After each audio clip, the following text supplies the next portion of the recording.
Today, George Herriman is hailed as a genius of the comic art, but he had a secret that could have lost him his job, his reputation, and even his home. Did Herriman plant hints about his secret, or are people just reading too much into the madcap adventures of a black cat and a white mouse? Today on Truth, Beauty, Comics. Welcome to Truth, Beauty, Comics. I'm Levi, a cartoonist. And I'm Felix, a guy who likes comics. And this is the podcast where we look for transcendence in a pulpy medium. Today we'll be talking about the 1925 Crazy Cat Sunday strips. As always, you can look at our show notes on Patreon, which have some images from the comic we're discussing. So as a note, too, I believe this will be the first podcast we're publishing on YouTube. So you get to see how we have just, Hollywood good looks. We've been holding them back for this long. So, this will be a real treat for the, welcome the podcast welcome viewers. To any new listeners on YouTube. You can see our pretty faces, and I'll occasionally hold up books. Right, exactly. It's really dynamic stuff. Yeah, so we're back to Crazy Cat. This show will be released in order, but we took, a couple months off, I think, from discussing Crazy Cat as recording it. In our last episode, we said, Crazy Cat is something of a challenge reading through, and I think it was a challenge figuring out discussing it 2 weeks in a row, maybe. But we're back, and I think this time, one of the things, Felix, last week that we did not do is really talk about kind of George Herriman and his biography. And I think this time let's maybe dig into that a bit more rather than just the strips themselves. So, kind of what do you know about George Herriman? What is your familiarity with his history and kind of biography? So I kind of fell down a rabbit hole a while back because there's this, I think I mentioned last time, but there's this biography, Crazy, A Life in Black and White by Michael Tisserand, which is like 600-700 pages. It's a thick boy. And I've read at this point, maybe half a dozen biographies of cartoonists, and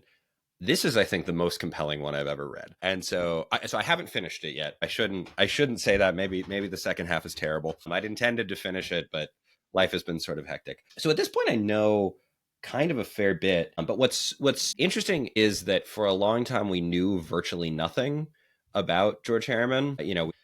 He was born somewhere, and, he lived in Los Angeles for a while, in New York City, and that he loved Arizona, and I think he retired there, and he was sort of an odd guy. He never took his hat off, was considered sort of eccentric or even rude because he wouldn't reveal anything about himself. He hated to be photographed. And so that was sort of all that was known about him for a very long time. What changed was someone discovered a birth certificate with his name and his parents' name, from around New Orleans that marked him as black, which obviously wouldn't particularly matter today. At the time, he could not have held the jobs he held, right? He was, the papers he worked for would only hire white reporters, white illustrators, white cartoonists, because this is the beginning of the 20th century. So there was a lot of debate, sort of, okay, is this some other George Herriman who just happens to have, and the more that people, particularly the author of this book, Michael Tisserand, dug, the clearer it became that, his grandfather was a white man who had married a free black woman. And at the time, New Orleans had a relatively large population of free black people before the Civil War, which is part of why it became a hotspot of working sort of for abolition or for votes for African Americans. But as things heated up and then continued to be hot in various ways in the South after the Civil War, during Reconstruction, he and his family moved to California and began sort of passing as white, pretending that they were white. So he as an adult would always claim that he was Greek. If he was really pressed, he would say, "Oh yeah, I'm Greek," right? Because there's a kind of swarthiness to a lot of Greeks, but they're white enough that they weren't sort of actively persecuted against. Mm-hmm. And so this discovery has led to a kind of reappraisal of some of the strips, right? Because he, throughout Crazy Cat and also his earlier strips, plays with race a bit. He plays with race kind of throughout his whole career, and he also kind of connectedly plays with sex, like specifically with Crazy, the protagonist, being usually identified as she, but sometimes as he. And so sometimes people argue that this is, in addition to being kind of racial allegory and commentary, there's kind of commentary on transgenderism. And I think there's a lot to the former. I think there's a lot of meat there, and I think there's interesting stuff that he's doing with race, particularly as he's kind of like picking up some of the kind of earlier racialized or even racist art, and I don't want to say twisting it, but kind of transcending it, kind of moving beyond that to do kind of more interesting things with it. In terms of sex, I am less convinced. There's a quotation I think you pulled out about it that we might talk about later. Yeah. But yeah, so that's the kind of general background, and we'll get into some other sort of things about like some of his influences later. But yeah, I don't know. So what was your sort of familiarity with this sort of backstory, and has it impacted your reading at all? Yeah, it's interesting because, I mean, with the even in the introduction of the book that we got, which came out, it was written, I believe, in the early 2000s. He's called the Greek. So this is a very kind of recent.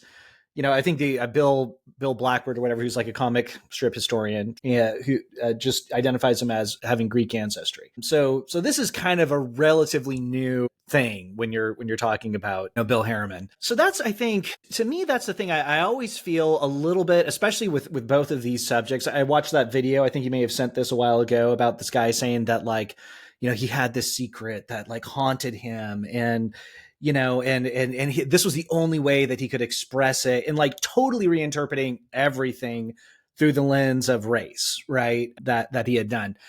And to me, when I see that, I'm like, okay, it feels a little bit anachronistic to be reading back these really modern, not that race was not a big deal back in his day, but an interpretation of like kind of the key to unlocking Herriman that like no one had up until very recently. You know what I mean? Where the people who loved and appreciated George Herriman and who made his career, people like Hearst, people like Bill Watterson, didn't have this understanding of kind of the racialized subtext, maybe. And so to me, I think it's a little bit of, I'm a little bit skeptical of it. I think it's there. Certainly, it would be there, but I also want to kind of, whenever I, read someone, I want to be careful of anachronism and trying not to read like our present context back into what they were doing, and trying to understand like there's not, I would say, I don't necessarily see that these claims that like he was tortured by his race or, something like that. Like, I don't know if it's such an opera. He seems very, I don't know if this is the key to unlocking Crazy Cat for me, or even what makes him tick necessarily, because what we do know about him is, it doesn't, even his children weren't even aware of this ancestry from what we can tell, that he never told his kids. We could say maybe this is a tortured secret, or maybe it wasn't that big of a deal to him. I mean, these are things that, it's hard to say.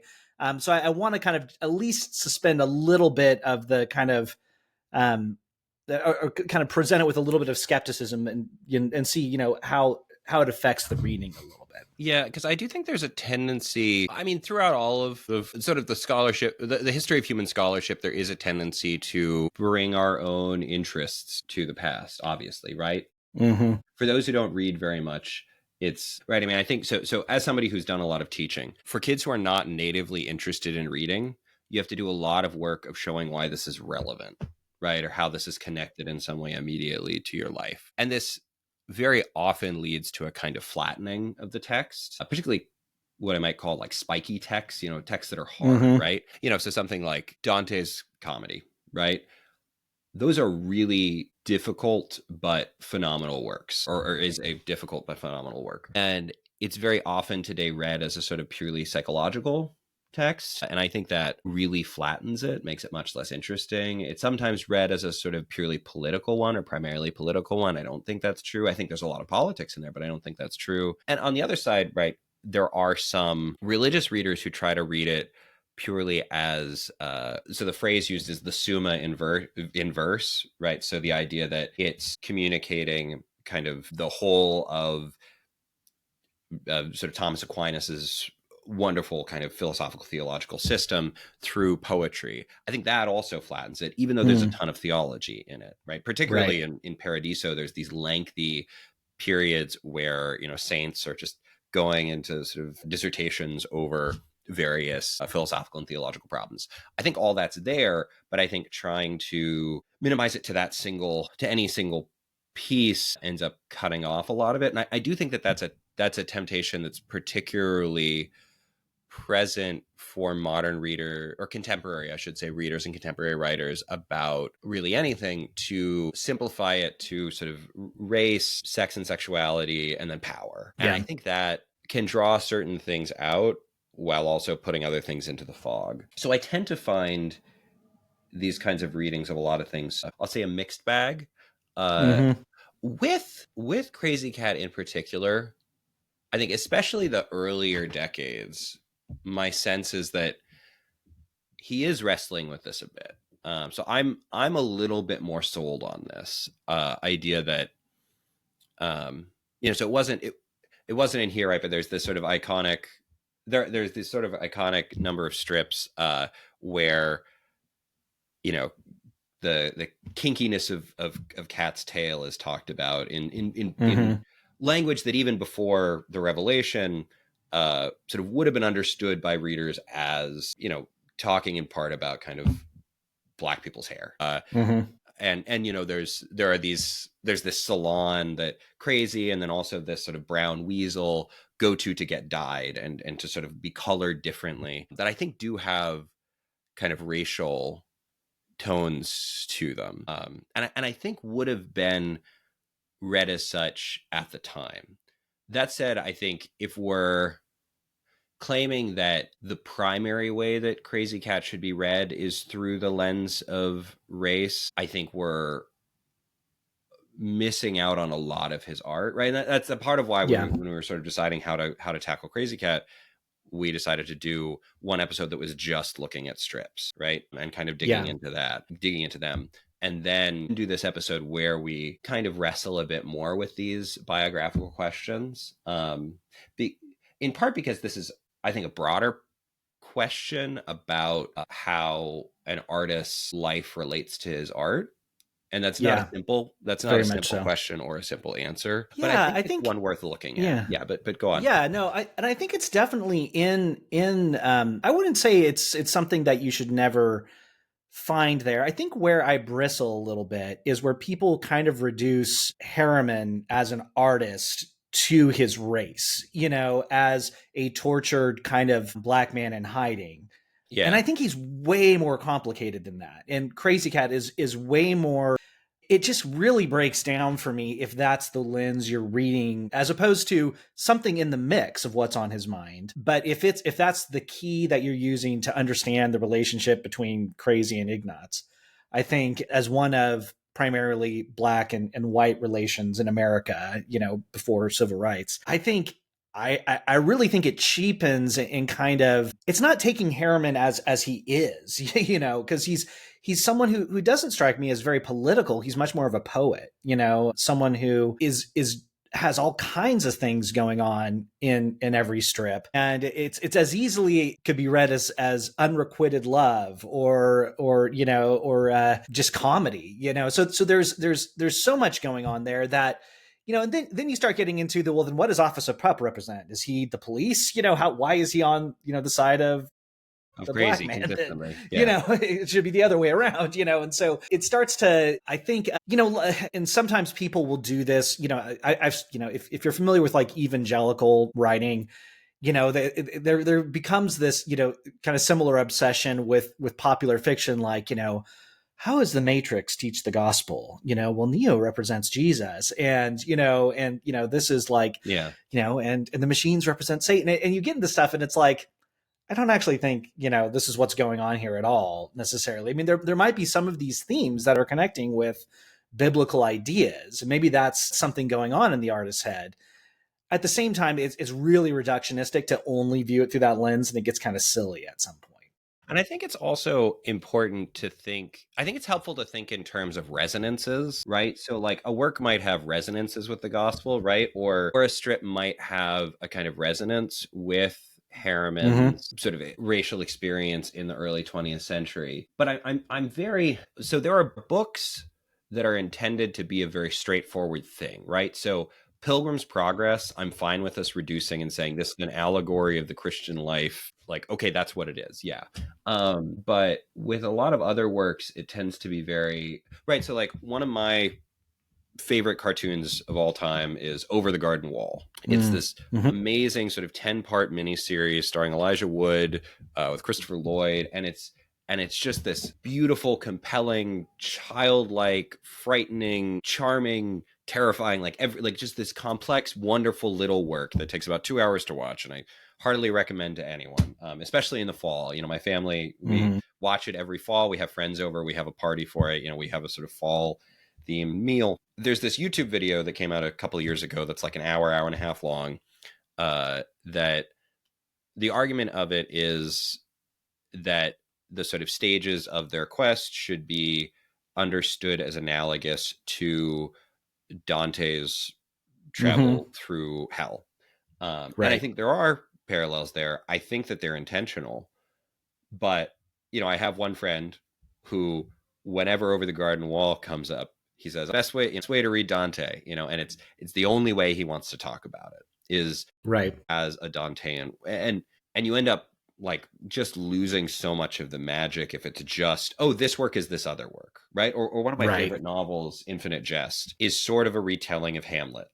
It's also sort of a retelling of the Brothers Karamazov. If you're trying to just say, oh, it's the Brothers Karamazov again, then why would I read it? I've already read the Brothers Karamazov. I might as well reread that, right? What these sorts of resonances should do is cause us to sort of put a work of art in conversation with something else, right? In that case, sort of, what is it about Infinite Jest and what is it about Brothers Karamazov that are sort of illuminating each other, right? What is it in David Foster Wallace's work that's sort of reaching back to Dostoevsky's and kind of grappling, right? Are there similar questions being asked? Are they similar answers? Are they different answers? Why are they different? Is there something about sort of Russian society in America or whatever, right? Like, I think it's much better when, because as you were saying, like if we see this as the key to reading the work, it tends to flatten the work. If we see it as something that helps to open more questions and get us to be more attentive to the work, then I think it's valuable. Yeah. And I think people do it both ways. And I think lately with Crazy Cat, often it is done as a sort of key and we miss out. But I think it is really valuable as a sort of piece of our sort of hermeneutical approach to this really difficult work, right? Because we were, like last episode when we were talking about this, we were really kind of wrestling with the work, right? Just on its own terms, just because it's hard, right? Like they're big, they've got difficult handwriting, there's odd wordplay, there's strange kind of neologisms, there's weird spellings, they're not straightforward setup punchline. And so we raised, I think, a lot of kind of questions and gave some preliminary answers. And I think the racial piece is helpful for raising questions and providing provisional answers, but when it becomes the line of questioning and the way of answering, it actually, I think, can make the art sort of too tame and too safe. Agreed. I do think where I find this interesting for me is less because when you actually look at because if you just say, okay, George Herriman was a black man, it kind of also simplifies Herriman's biography. His identity is very complicated. It's he's Creole. He has a history of entrepreneurship, and so it's different than even the typical, say, if you were an African American slave or have that in your past. Herriman's biography is very different even than that, even though according to the law it has like kind of this one drop rule of it just sees everyone as the same legally in America. But he's Catholic, right? Or he has a Catholic upbringing, clearly like a real interest in just poetry, Hispanic culture seems much more predominant in a lot of his work.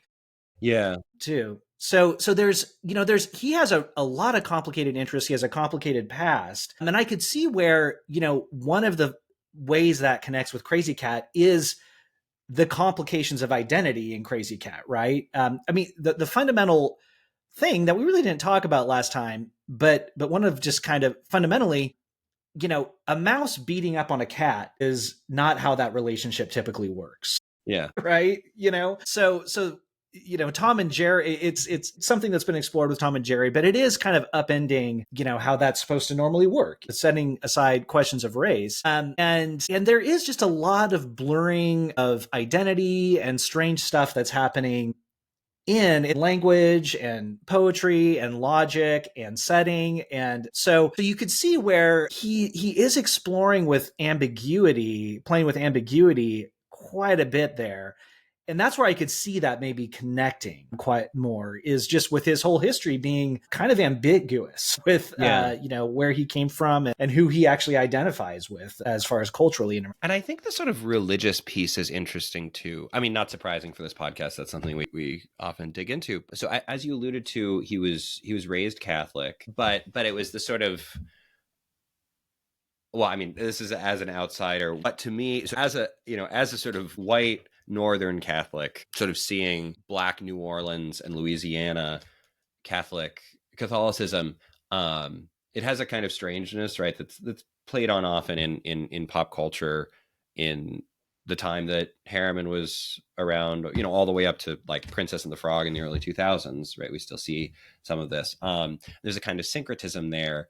So I know that his father and grandfather, who were both kind of involved in politics in various ways, trying to get more sort of rights for Black Americans. So they were both involved in this kind of Creole spiritualist movement, where they would like go to seances and things like,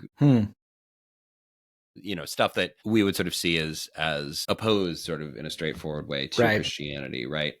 But the family as a whole was Catholic. And I don't know the extent to which, right, we don't have any writings from his parents sort of teasing out this relationship. But they were relatively church-going folks. And they actually, in New Orleans, another sort of racial piece, they attended this church, St. Augustine's Catholic Church, which was a Black parish that has a really kind of cool history.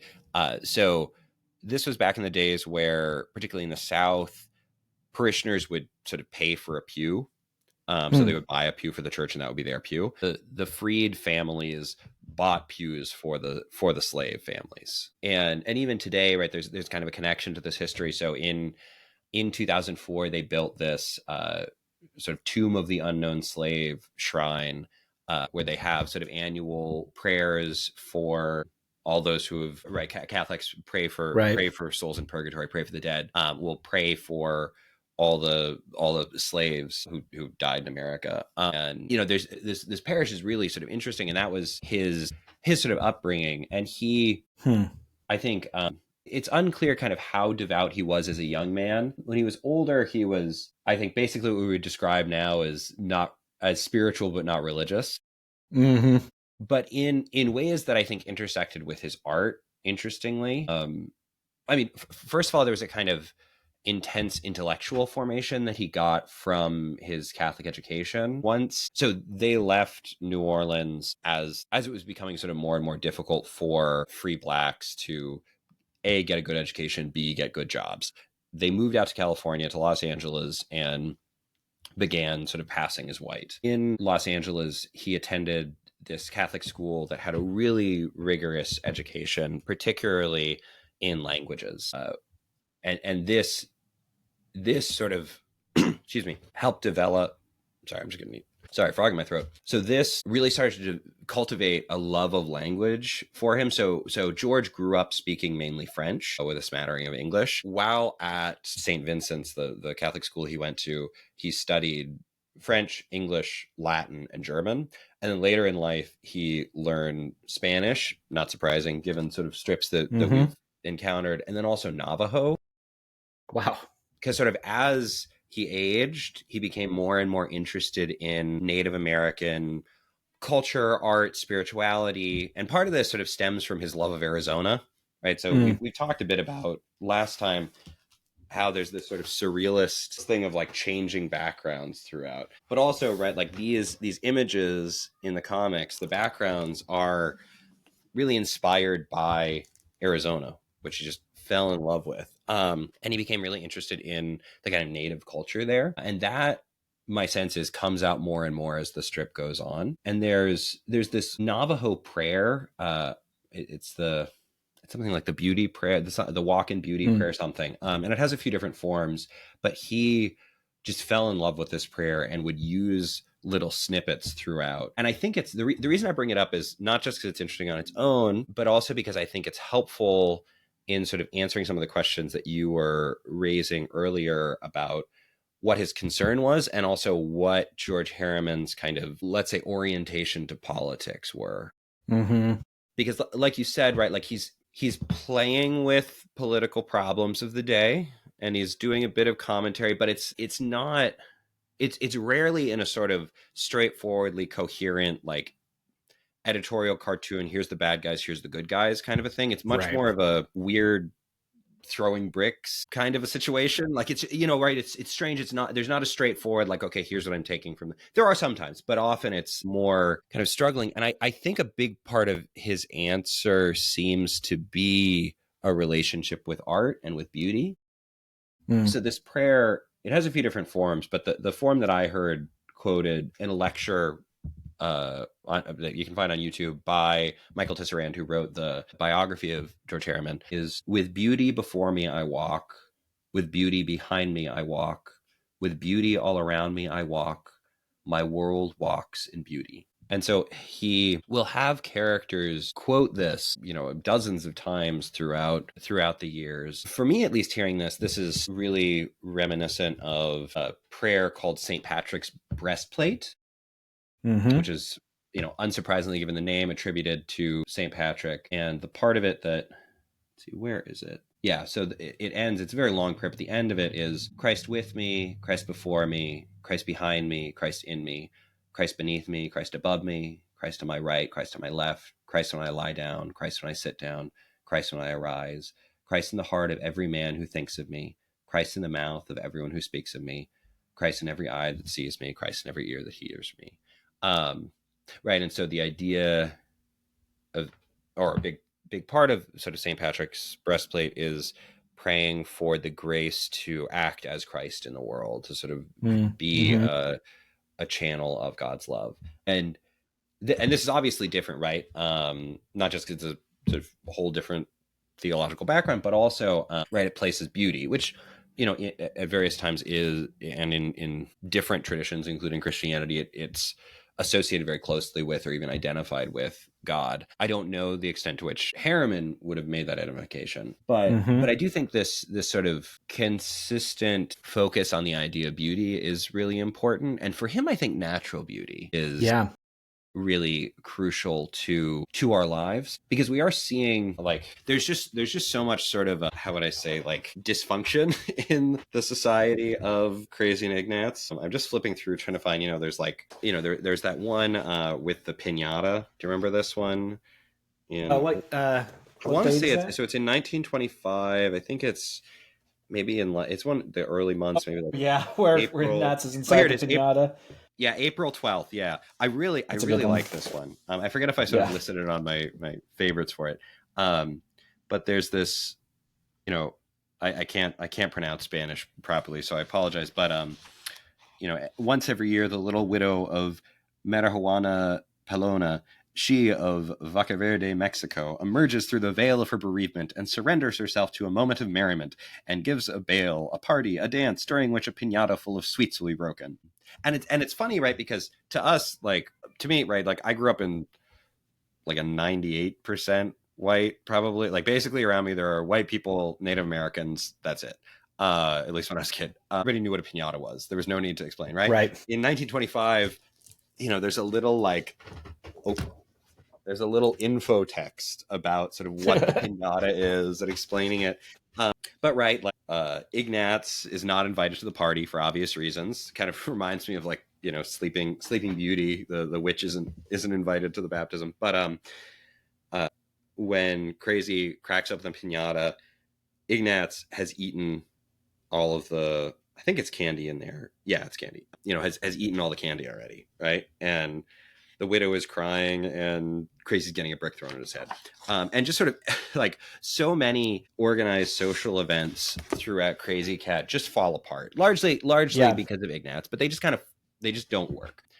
But Crazy maintains what we could describe as either a sort of foolish, childish naivete, Mm-hmm. or as a kind of childlike openness to something good being around the corner. She also is generally, I think, particularly after these sort of things fall apart, she's particularly attuned to the beauty around her or the beauty in others. So my Yeah. sense is that that's one thing that Herriman wants us to come away from the problems of the day with. Yeah. I don't know that it's necessarily a sort of political quietism so much as not putting our hope in princes. That it's that there should be a sort of I would almost say a kind of spiritual quietness and openness to beauty. Yeah. Yeah, which I think is pretty good advice. I mean, we live in a time when, regardless of one's political affiliation, things aren't feeling the best. Um, and I think that is a good inclination. I think I would want to add some sort of substantive spiritual claims to it, but at least as a basic orientation, I think that has something to it. Do you agree? Do you think I'm onto something there? Or do you think I'm sort of I actually do. I think that's one of the, with something like Peanuts, right? I think, reading it, you can see that whatever, if you never knew a thing about Charles Schulz, right? You can see that the author had unrequited love in his heart, often, right?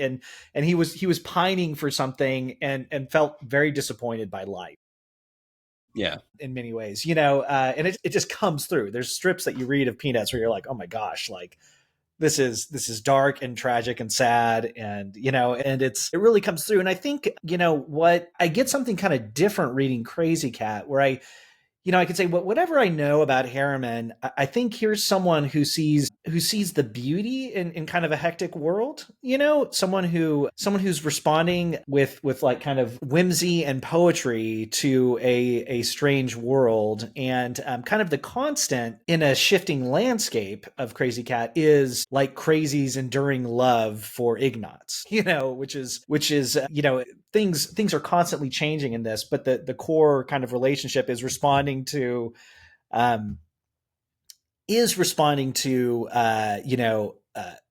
harm with love, and even seeing something that actually might be there. I mean, I think one of the interesting things that's hinted at in a lot of these things is like, maybe Ignatz actually does have some sort of feelings for Crazy, or maybe Ignatz is in yeah denial over this whole yeah thing, like he doth protest too much and so, kind of thing. Especially, it's not in the strips that one of the more interesting kind of Crazy Cat strips about is kind of the history of the relationship. I posted it in the show notes, but where it like flashes back and it's like, hey, do you want to know why Ignatz is always hitting Crazy with a brick? It's because way back in the time of ancient Egypt, Crazy Cat and Ignatz Mouse apparently were, there too. And the only way he could tell Crazy that he loved her was by he would write a love note on a brick and throw it at her, and it hit her on the head when he did that. But that was a sign of his love. So everyone interprets it as violence. All the other animals in Egypt are dogs, but like Officer Pup, everyone interprets this as violence, but really it says this is a sign of the fact that Ignatz loves Crazy Cat.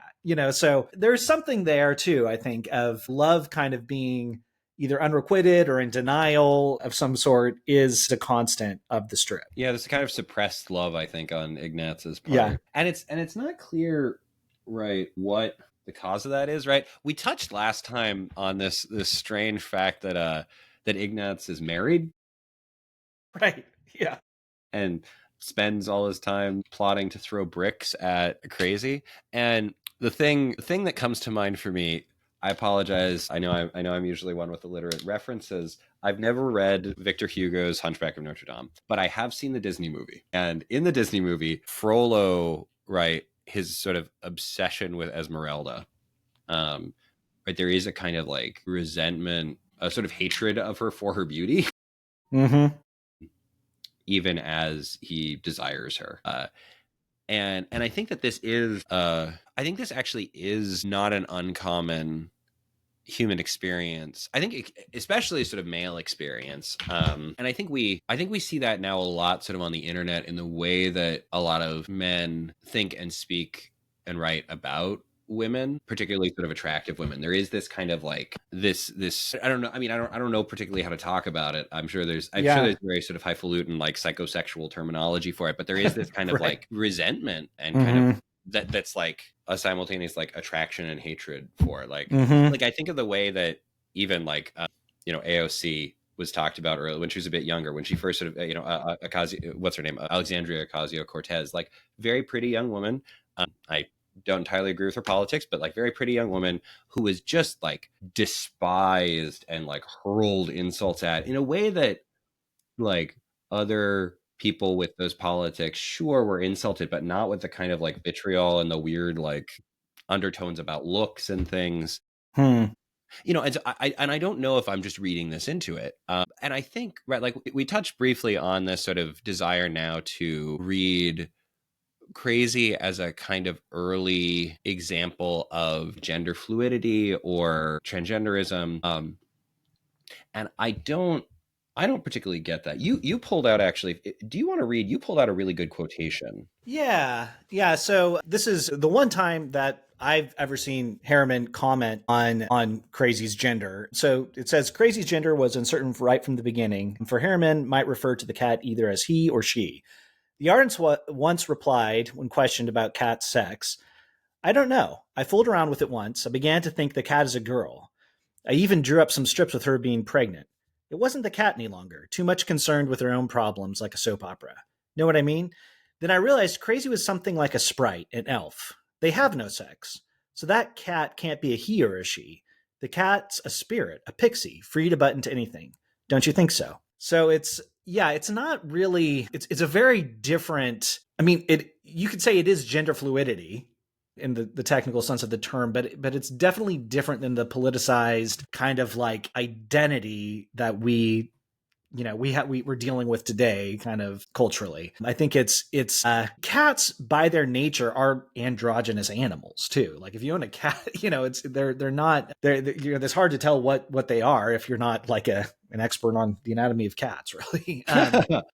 And so I think he is he like we like the whole shifting landscape of Crazy Cat that just is one thing one moment and is one thing the next.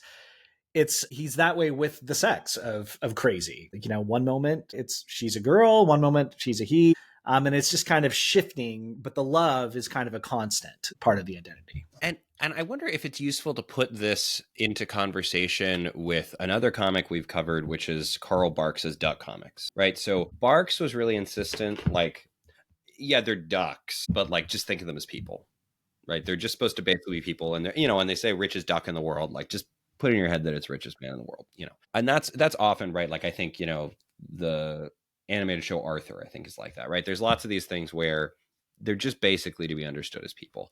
That's not quite how Herriman's approaching this, I think, right? Because as you indicated, like cats are pixie-ish. Like they are sort of this weird, like I love cats. I'm not really a dog person. I would never in a million years describe dogs as pixie-ish, right? They're No. not free floating. They're not kind of here and there and looking around and not, right. Mm-hmm. And there's not a kind of, I wouldn't describe most dogs as like philosophical by temperament. And I think many Mm-hmm. cats are. And I think Crazy is. So I think part of it is we should think about Crazy like as a cat. And, it's cat spelled with a K for some reason, as is Crazy. And I think that's supposed to kind of put us sort of on one foot steadily and the other one unsteadily, right? That it's okay, it's a cat, but like also it's a cat with a K, like what's going on here? Yeah. She's crazy, right? So there's something off, but crazy with a K, like what does that mean? And I don't know that I've never encountered him addressing the spelling. He may have somewhere, and I'd be interested to see that. But I do think part of it is this sort of like indicating from the beginning, even more so than just already having the name Crazy Cat, right? So it's crazy, but the sort of intentional spelling with a K, is already putting us in mind of a character who's not sort of easily graspable. Mm-hmm. And it's not clear to me that Herriman is particularly making this kind of claim about people in general or about himself in a way that I think he does do racial stuff. And Mm-hmm. there are strips where he kind of intentionally is sort of playing with the he she thing. But I really think the natural way to read that is that this is about like this cat Mm-hmm. and this kind of weird, as he says, spirit, right? The sort of right, because there's something sort of ethereal about Cat's way of being, which is strange to say Yeah. about someone who's constantly getting hit in the head by a brick. But there's a kind of like I say this in a good way. She's not. It's not that she's not all there, but like Mm. she's more than just where she is. And particularly through her sort of attentiveness to beauty in a broad sense, right? So maybe it's the beauty of the sort of shifting Arizona landscape. Maybe it's the beauty she sees in someone else that we may or may not agree is there. Yeah. And so like I think this anyway, so I think that he's playing with some of these things, but not particularly in a way that's attempting to question the idea that sort of human beings are a sexually dimorphic species and that sex doesn't change, right? I don't think he's trying to Yeah. kind of prod at that so much as like he's playing with cats and playing with social roles and Mm-hmm. playing with sort of the limits of our experience of things, if that makes sense. Yeah.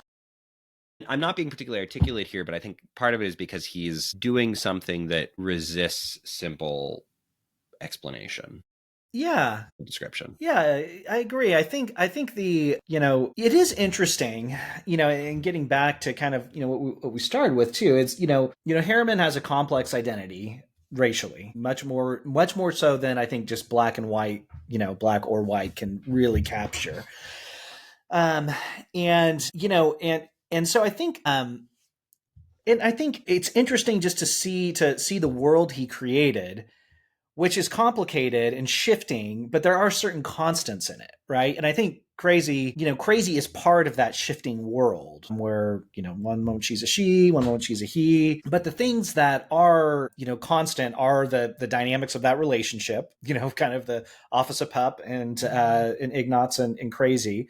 And then, you could say love is a constant that comes through. There's beauty there. So it is something interesting he's playing with. I think a lot of times artists, poets, and people will construct a world to kind of not even to communicate, but to play with certain ideas themselves. It makes more sense than talking about politics to have a abstract world of animals that you can play with certain ideas and maybe bring something in that you're thinking about, express sorrow, express happiness. And so it is. I do think that, yeah, it's a mistake to directly connect anything to a political du jour kind of topic.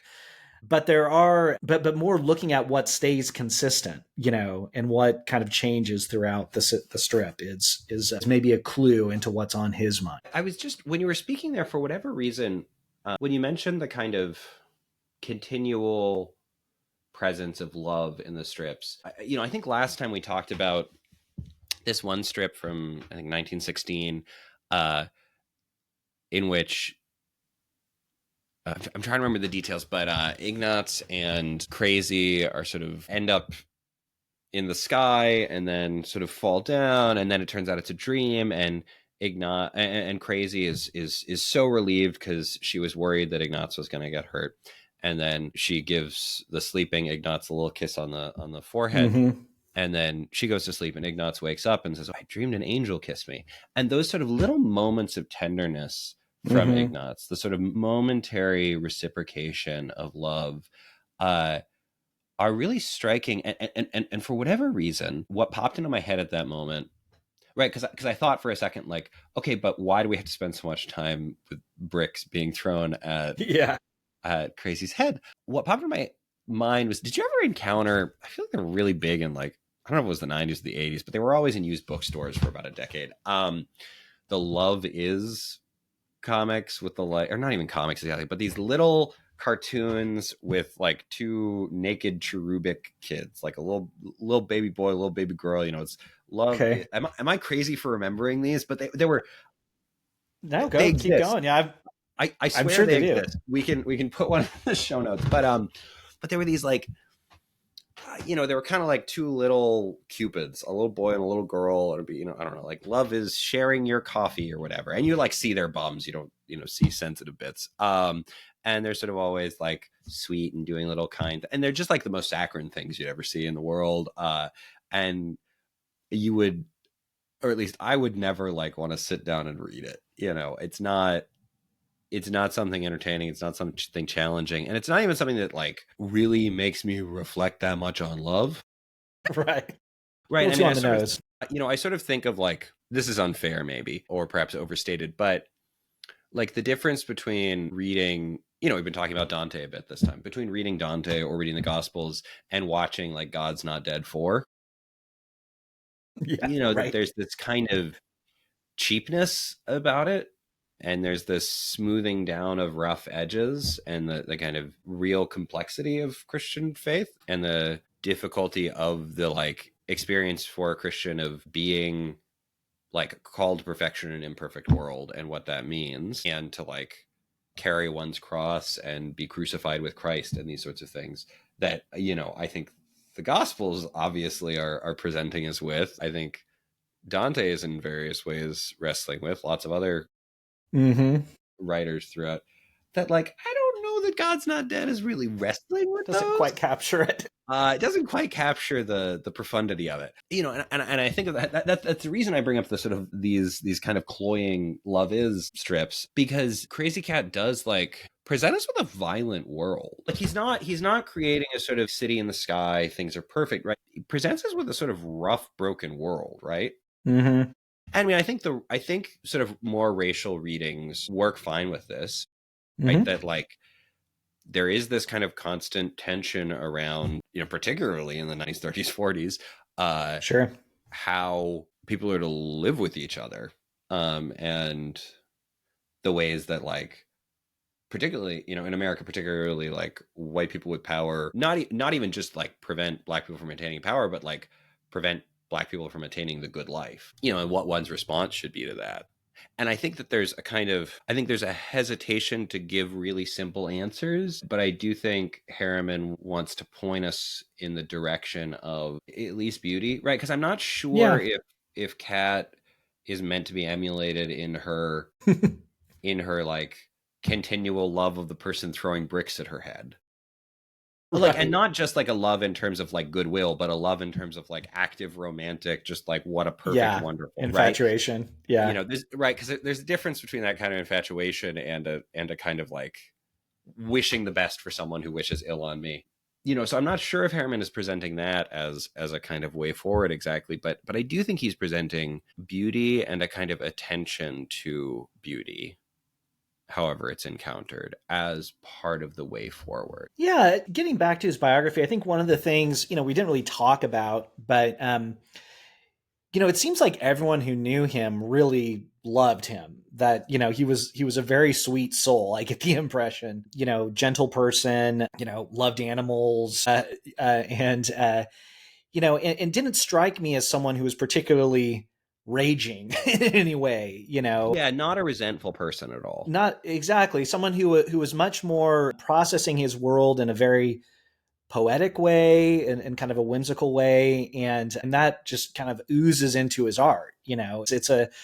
It's a I think that's but whatever the case is, how Harriman is encountering the world and dealing with his world is through beauty, art, and poetry, right? In a very hectic and adversarial time. So I do think there is a connection with his biography and with his output. You can see, and this is kind of, I guess you could say, true of any artist, is how are they responding to you know the pain of life in a lot of ways, and you can kind of see that in their art. And with Herriman, you see it, as poetry, as beauty, and even love in his stories. So and so I think there's something there, and I think that um I do think there is benefit of like his more fully unveiled biography kind of enriching the stories that he writes in that sense. And I do think there's a kind of I think he has a kind of identification with Crazy in the Mm-hmm. same way that like Charlie Brown is a very Charles Schultzy figure, Yep. for better or worse, right? Like I think that Mm-hmm. example is good because I think we aren't meant to read Peanuts as, okay, Charlie Brown is the icon of what a man should be. Right. Right? Like he's sort of hapless, he's struggling, he's in pain, he's melancholic, he's taking the slings and arrows of outrageous fortune, and the football getting yanked away.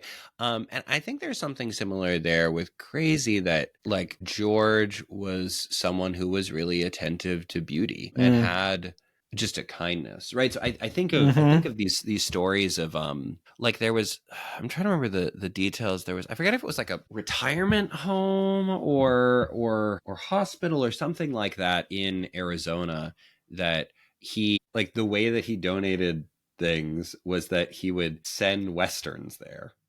Like he would pay for them, right? Which at a time, this wasn't like just sending a DVD. It was like paying for expensive projector, expensive screen, expensive film reels. Mm. Like this was a major thing, right? Right. This was the way that he kind of gave to this community, and right, he had this sort of kindness, and right, this attentiveness to beauty, and kind of a love of language, right? That began with early education. Like he read Aesop's fables and Shakespeare and Don Quixote, and was influenced by all these different things, and this comes out constantly in his work, often in sort of narrative boxes of himself, sort of in his own quasi voice, but then also from Crazy, right? Crazy is often the Yeah. one dropping these sort of Shakespearean allusions and um various sort of literary references, and so I think And we are Crazy to, is notably not an unhappy character, despite yeah. all the abuse she receives. Yeah, right. And I think that's Yeah. part of Herriman's kind of approach, right? Like, because I think Herriman had a difficult childhood in various ways, and like did have like I do think there was a, what is it, sword of Damocles a little bit over his head, right? Like his, like where he lived for decades had a clause in it that said, if it turns out you're black, you're just out, no questions asked. Like, so that was sort of there, but it's not clear, as you said sort of earlier on, it's not clear that was something that he actually was really focused on in an immediate way. And I don't know how much of this is sort of like a like stoicism in the face of a difficult situation. How much of this is like him not thinking about it because he was young enough when he moved away and his parents just said like, never talk about, say you're Greek, Mm-hmm. and that was it. How much of it, right? Like it's we don't have decades of diaries from him talking about anything, let alone his sort of thoughts on his racial identity. What we do have is these decades of strips. And I think we are, as you said, like presented with Crazy as a kind of George Herriman-y figure, and Crazy is like a basically happy cat in the face of anything, Right. for better or Right. worse, right? But Yeah. that's I think her character. Yeah. Yeah. Totally.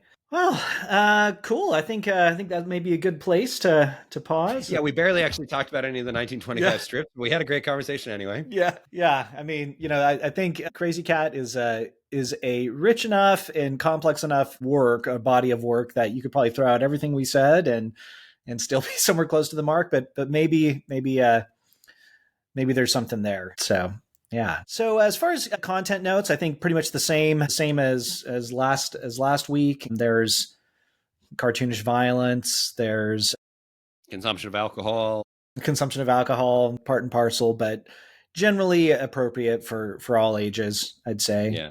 Challenging. I think like Challenging for I sure. didn't get it when I picked it up when I was like 12 or something. I like it a lot more now, but Yeah, not like inappropriate. Yeah.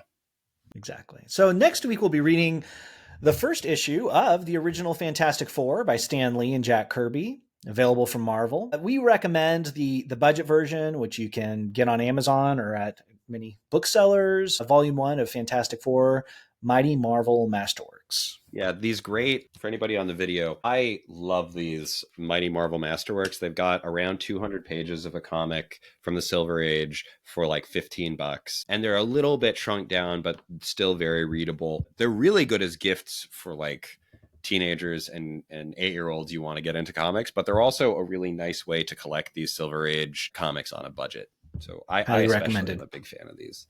If you enjoyed this episode of Truth Beauty Comics, there are 3 things you can do for the podcast to support it. The first is to just keep listening and tell your friends about it.